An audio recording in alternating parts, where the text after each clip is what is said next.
Because my next guest is, of course, one of the few real rock legends.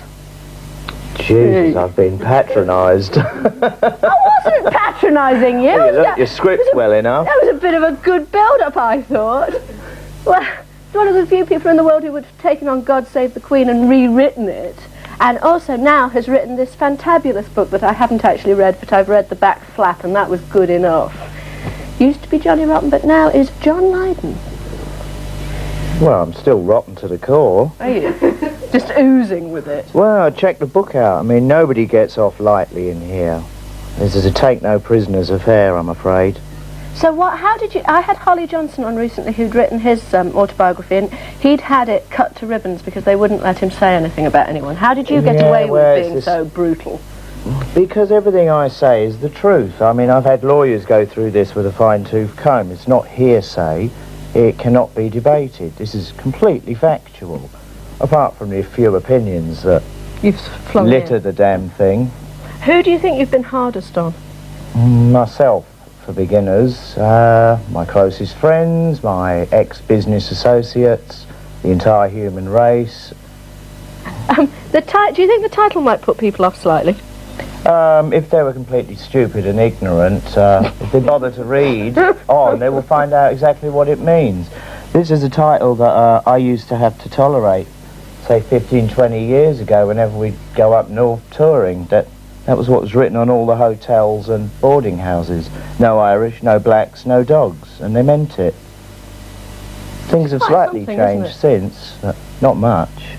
Now they don't tell you that, they just make a night very uncomfortable for you. I suppose it was more honest then. Do you think they get nervous about having you to stay? Are people still quite terrified of you? Well, that's probably true. But I'm not that unpleasant. I react to ignorance. It's as simple as that. If you're nice to me, I can be nice back. But I don't create these situations. I just seem to drift into them. Frequently. Frequently. And you've got... But when you're not a coward about your life, that does tend to be what happens all the time, you know.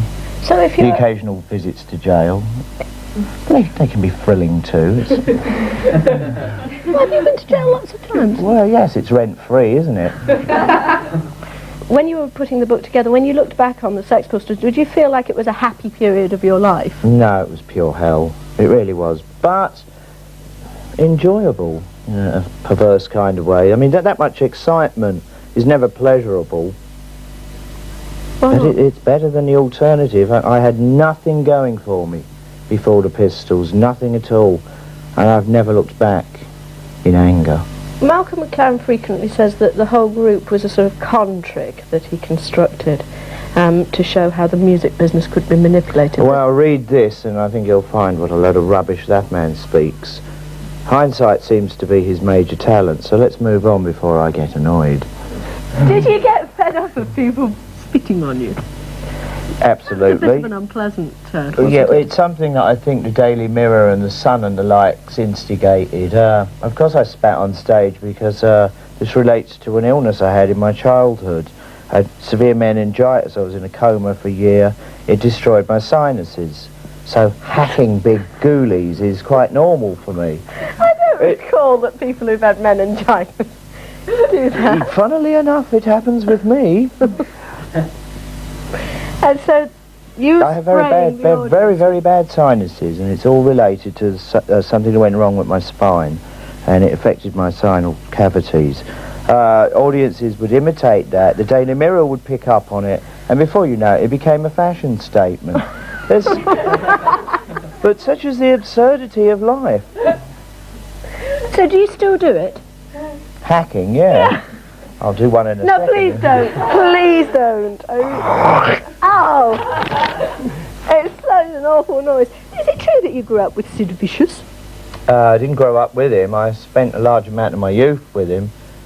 We were both kicked out of school at early ages, so they send you to places which are not quite bald stools, but for... Well, and you were there together? Difficult youth, yeah, and that's where I met Sid. That's also where I met Wobble, too. So how do you remember them? Him, particularly?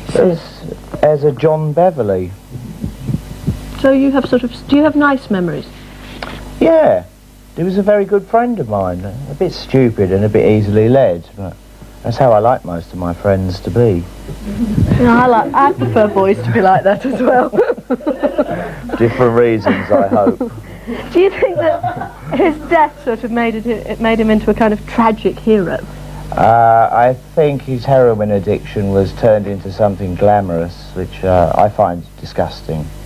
You know, that, if I'm going to get on my moralistic high horse, I would find very, very sinful. And, well, it's in there somewhere in the middle of the book. Do you think that Sid's ashes, you've got a theory, haven't you, about his ashes? That they're sort of in the air conditioning somewhere.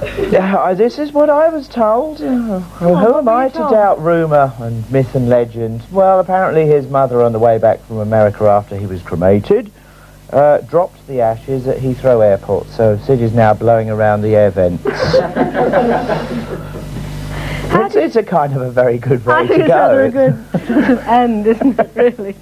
It's been very lovely to be on the bed with you. Oh, no, I'm not bad, am I? No, you were great. This is Channel 4 and you're watching The Big Breakfast.